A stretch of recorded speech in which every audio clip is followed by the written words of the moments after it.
Dans cette vidéo, nous allons parler de l'installation du système QML 800. Maintenant que les lasers sont sous tension, il est temps de lancer l'application QML. Une fois l'application ouverte, celle-ci va rechercher les positions des deux lasers grâce à la connexion Wi-Fi. Une fois la connexion établie, je recherche le projet, puis je le sélectionne. Ainsi, vous voyez que l'application affiche tous les différents calques présents dans le fichier CAD. À ce stade, je peux parcourir tous les calques, sélectionner ceux qui m'intéressent et enfin, commencer mon projet. Maintenant que nous avons le fichier CAD dans l'application, nous devons créer deux lignes de contrôle qui dupliquent les lignes tracées au cordeau sur le chantier. Ainsi, nous créons les mêmes références sur l'application que sur le chantier. Je vais créer une ligne de contrôle tout de suite. Je zoome sur la ligne de gris que je recherche et je sélectionne la fonction « Ligne de contrôle ». Comme vous le voyez, je peux saisir une constante de 61 cm. J'appuie sur la ligne de gris. Vous pouvez voir que l'application nous propose deux options. En effet, j'ai le choix entre créer une ligne de contrôle au-dessus ou en dessous de la ligne de grille. Dans le cas présent, je souhaite créer une ligne de contrôle en dessous. Je peux soit choisir directement sur l'écran, soit appuyer sur cette flèche afin de positionner ma ligne de contrôle là où je le souhaite. Une fois sélectionnée, la ligne devient bleue et il ne me reste plus qu'à valider. La première ligne de contrôle est créée. Maintenant, j'ai besoin de créer une seconde ligne de contrôle perpendiculaire à une autre ligne de grille. Je sélectionne ma ligne de grille, mais aussi le côté sur lequel je veux créer ma seconde ligne de contrôle. Une fois que cela est fait, je valide. J'ai maintenant créé mon intersection entre les deux lignes de contrôle. Les lignes de contrôle positionnées sur l'application reflètent exactement les lignes tracées au cordeau sur le chantier. Pour le système QML, nous avons besoin de deux points de contrôle. Nous avons déjà une intersection avec les deux premières lignes de contrôle. Maintenant, j'ai besoin de créer une nouvelle ligne de contrôle, ligne de référence, pour créer un second point de contrôle. Je vais réaliser les manipulations de suite. Dans le cas présent, je saisis la mesure de 7,60 mètres et je sélectionne la première ligne de contrôle sur laquelle je me base. Vous pouvez voir qu'une ligne en pointillé a été créée et que celle-ci sera ma ligne de référence pour mon second point de contrôle. Je suis alors prêt à choisir ces deux intersections et à créer mon premier point de contrôle.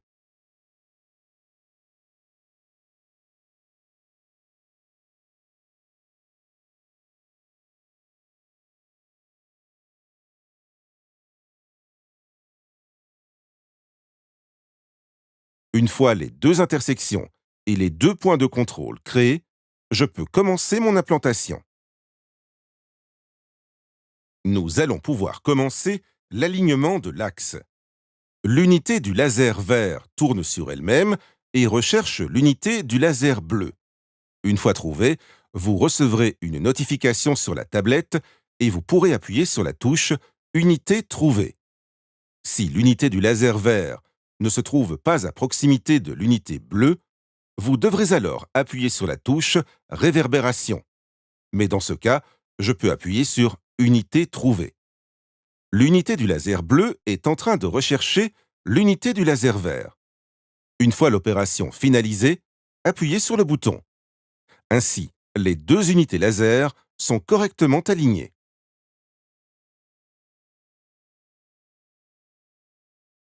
Pendant la phase d'alignement de l'axe, les deux faisceaux laser verticaux vont se déplacer lentement à la rencontre l'un de l'autre jusqu'à ce qu'ils soient parfaitement alignés l'un en face de l'autre.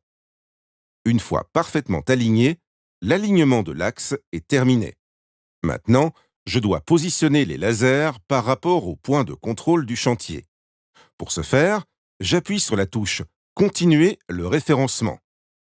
Je vais ainsi voir apparaître sur l'écran de la tablette nos contrôleurs vidéo. Vous pourrez voir que j'ai un contrôleur vert pour mon laser vert et un contrôleur bleu pour mon laser bleu. Chaque contrôleur est doté de différentes nuances de couleurs qui représentent différentes vitesses: rapide, modérée, lente et rapide, modérée, lente dans l'autre direction. Les petites flèches sont des commandes de précision. En effet, lorsque je me rapproche du point de contrôle, j'appuie sur ces flèches, ce qui me permet de déplacer le laser petit à petit. Le principe est le même pour le laser bleu. Ces icônes laser, situées dans les coins en bas de l'écran, permettent de mettre les lasers sous ou hors tension. Cela m'aide simplement à voir une ligne laser par rapport à l'autre. Continuons et positionnons les lasers sur nos points de contrôle.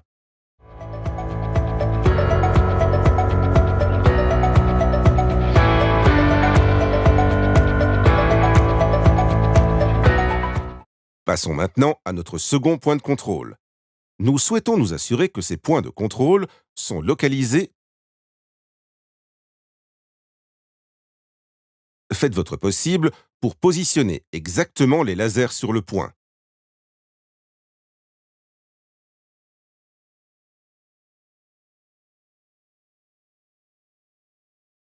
Une fois que vous avez implanté votre second point de contrôle, vous pouvez passer à la vérification de l'installation.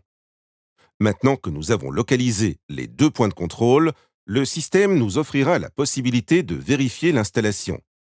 La vérification de l'installation est une étape importante lorsque vous commencez une nouvelle implantation. Pour ce faire, nous allons créer deux points au hasard sur le chantier. Vous allez prendre votre mètre et mesurer la distance entre ces deux points. Ensuite, l'application QML vous donnera la distance calculée. Les distances mesurées et calculées doivent être peu ou prou identiques et se situer dans la marge de tolérance du système. Nous avons marqué deux points au hasard sur le chantier et avons mesuré la distance entre ces points grâce à un mètre ruban. Une fois que nous avons enregistré le second point dans l'application, celle-ci montre quelle devrait être la distance entre les deux points. Ainsi, je peux m'apercevoir que cette mesure est identique à la mesure réalisée grâce à mon mètre ruban. Je suis maintenant prêt à commencer mon implantation et je peux appuyer sur la touche Installation vérifiée.